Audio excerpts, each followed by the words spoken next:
one of my worst days of my life and how it became the most important. At the start of the day, everything was good. I got school on time, I had time to study for my Chinese character test, and a good test score. At recess, I played soccer with my friends. It was fun until I fell down on concrete. When I looked at my leg, it was bent in a weird V shape. I quickly called for the teacher, but there was nothing they could do right away. When they brought me to the nurse's office, they called an ambulance. When the paramedics arrived, they told me that they thought the right femur, the strongest bone in the human body, was snapped in half. Then I started feeling scared, not because of the pain, not because of how my leg looked, but because I didn't know what was going to happen next. At the hospital, everything became more intense.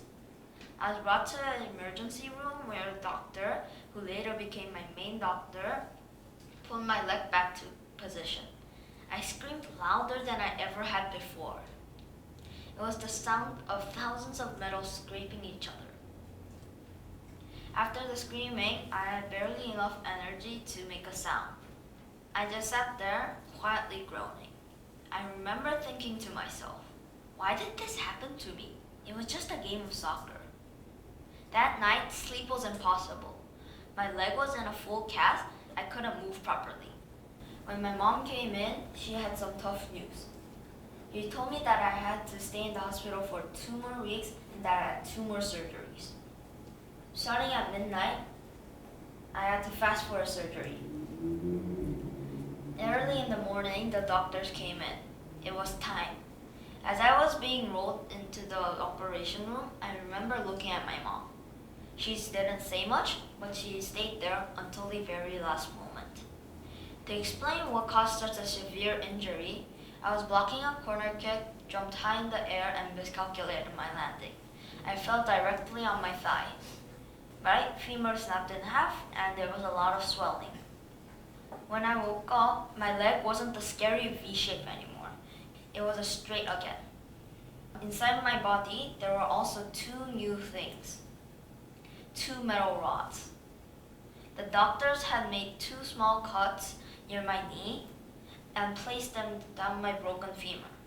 It sounds scary, but the rods are very small and very strong. They act like a bridge to connect the broken pieces together. My body was doing something amazing, healing itself inside out. The surgery took several hours, even though I was asleep the whole time. When I finally got home, I was stuck in a wheelchair for over a month. I thought the healing would get faster, but they didn't. I couldn't shower normally. I couldn't move around from place to place. I couldn't play soccer. I couldn't even walk. I just sat there doing nothing. But my mom was there for me. She helped me get from place to place. She helped me when it was hard. She stayed with me when I wanted to give up. Eventually, I started using crutches. I visited the doctor every Thursday, and my leg started healing. I had a giant bruise on my leg, and it was starting to fade. Later, I learned that scientists found a study that people who have strong support, such as friends or families, they heal faster, feel less pain, and feel less stress. When I heard that, I thought, how much did my mom affect my recovery?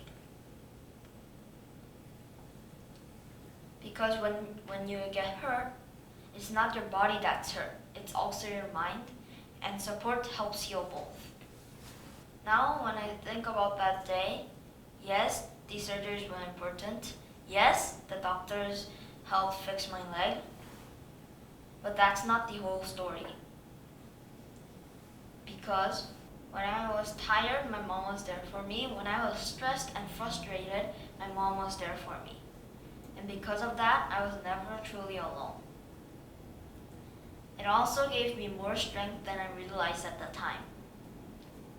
But now I see it in a different way.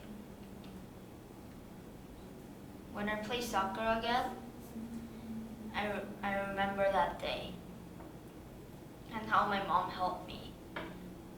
I also remember the person who helped me walk, run, and play soccer again.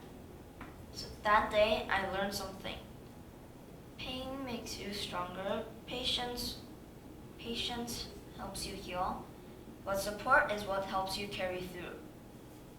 So if you ever go through something hard like this, remember that you're not in this alone. And the strongest part of recovery is not your body, it's the people beside you. Thank you.